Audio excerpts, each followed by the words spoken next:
Hello, it's me, the Clapper. I saw a meme about Lord of the Rings, Star Wars, and Harry Potter ranking the three. And when I saw some people think Harry Potter is the best, I about had an aneurysm. Right then and there. Nobody in their right mind should support Harry Potter over two of the greatest fantasy universes of all time. But, since I'm such a big Lord of the Rings fan, I have a tattoo in Elvish, just saying. I had to do a video of Lord of the Rings in video games. There are some great ones that not many people know about, as well as some ones we try to forget in video game history. I'm qualified to do this list because nobody is a bigger Lord of the Rings fan than me. That's a guarantee. Maybe. There's some weirdos out there, unless I'm the weirdo? Starting from the bottom, 2003's The Hobbit. This game I played way back in the day on the GameCube.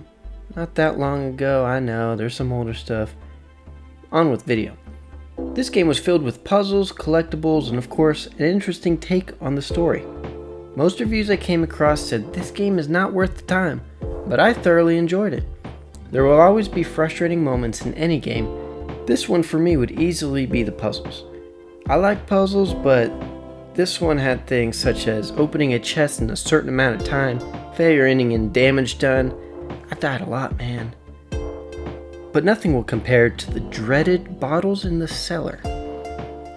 This as a kid, with no internet walkthroughs, no guides, for this game at least, it took me a few weeks to finish. I would literally get on, try to complete this for an hour or two a day, even trying to do it with my dad, who I thought at the time was a genius, and this experience ended that theory. But on day 8, I finally did it. After 20 minutes of random clicking, it finally worked. Alright, story time over. This game had a decent combat mechanic system for an action-adventure game, and the music made it just that much better. Overall, this game to me is just as good as the Hobbit movies. Saying much? Yes and no. Decent, not amazing, but a solid game, just like the movie. Number 6 on our list is War in the North. I made a last-second decision to bump this down because it has become somewhat forgettable. When it came out, I enjoyed the mess out of this game. The campaign was interesting. It started with Aragorn sending 3 guys on a mission right after he comes into contact with the hobbits in the first movie. Freeing the Eagles and a number of quests that somewhat explain what happened in North. It may not align with the books, but it was still fun to go along with. The ending came abrupt, but the push to replay for more difficulty and better gear, it gave the replay a solid 2 or 3 playthroughs without getting bored. Because it was strictly campaign, the game was short-lived and barely beats out The Hobbit for me. As much as I liked it, it just felt like it was missing something. Lord of the Rings Conquest is a game I want to put higher on the list. I should put it higher, but here we are. I actually did move it up by 1. The game was mostly a hack and slash combat system. Having grunts makes this pretty ideal. Non-stop fighting made multiplayer so easy to get stressed about. When a point is being captured, you have this sense of urgency taking you across the battlefield as fast as you possibly can.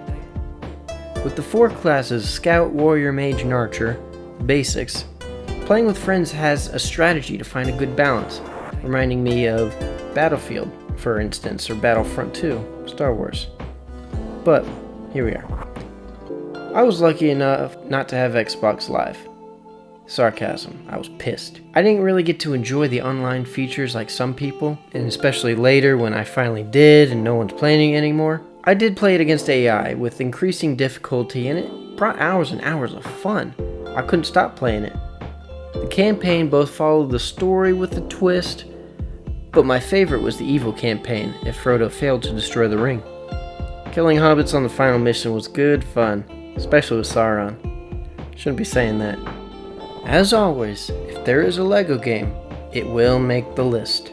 The adult humor mixed in with the Lego twist to a great story already will put this somewhere in the middle of our list. How about dead center actually with number 4? This might not be as iconic as Lego Star Wars, but you still have a heck of a time even as an adult with your buddy, or a kid for some people. I played with my nephew. The Easter eggs are memorable and make you want to find them all. I never have much to say about LEGO games because they're just so well-made games that follow the cinematics of the story pretty well. Those moments and twists, they don't anger you because we all know it's not that serious. It's just a fun game that brings everyone in for a good time. Number 3 on our list, the cinematic games in its entirety. But I'll name Return of the King being the best of them. They follow the movie step for step with upgrades and side quests to further improve your character's abilities and achievements. Building up your character will help with the late game in reference to the bosses. The gameplay was fluid and didn't feel like a cheap movie game being pushed out for extra cash. There was a lot of effort in the making of this game. The cutscenes between moments were super cool and flow with each mission. The combat felt pretty smooth, and the combo system to use abilities was the icing on the cake. The music and game sounds came from the movies, but there were a few characters sounding a little off. If you do the upgrades right, you'll find the game pretty easy in most parts. Overall, I will put this game as the best cinema game of all time. Yes, I'm biased. I love Lord of the Rings. Name a better one though. Comment below. What can I say about Shadow of War? The Nemesis system is something that changes the way games are going to be made one day. Calling it now.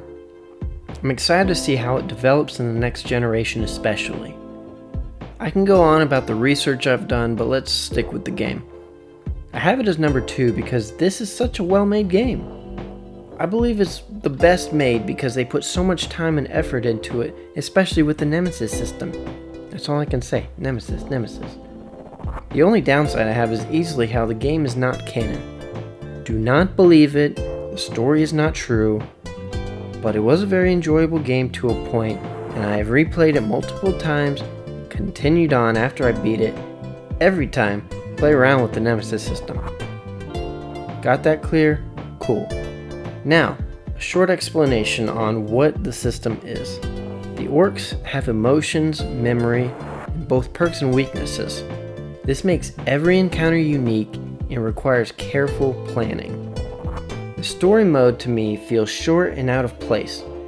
The army and fortress defense is so unique, and I hope they grow upon and perfect it. This is the first game of its kind, and thus has much to improve upon. Now, the best Lord of the Rings game, I took a few things in mind when picking Battle for Middle-earth 2. 1. Does it stay true to the movies or books? 2. Is it well made and fun? And finally, replay. To all 3, in short, yes. I do have more details of the rating system, but don't worry about that. Battle for Middle-earth 2 is made a little more different. It's an RTS. They take real characters and give a story within the story, as for the campaign. But that's only because the first game took the true storyline. What I mean by that is this was more elves and dwarves against goblins to show off the new changes. Now throw the campaign aside because the multiplayer and co-op it's the whole game. This may be cheating, but I used the Edain mod to enhance the experience. The modding community of the game 13 years later is the reason why I still play this game to this day. Aside from the mod, this is the best and most balanced siege-style RTS game around. The base building, massive army attacks, it makes it one of a kind. Defending fortresses such as Helm's Deep, Minas Tirith, it's an experience that can't be matched in any other game. Not many games make war games of this scale, having hundreds and sometimes thousands of characters on one screen at one time, having a massive battle. The downside is the only way to get this game is to either find it for $100+ or search the web for ways. I can't say because that's illegal. Due to this not being a traditional view, I'm going to end it there. I love Lord of the Rings. I'm the kind of guy to talk about it for hours with you. I mean, I know the words to every movie. I know things that not a lot of people know. I did my research. So finding a good game is hard because I have such high standards. Hopefully that standard will be passed on to you sons. So, thank you for joining us and thank you for the support. If you're new, like, subscribe. We want to grow and spread the love. Join the Sons Army today. Catch us streaming or let us know below what you want to see next. As always, this is the Clapper. Clapping off. Bye-bye.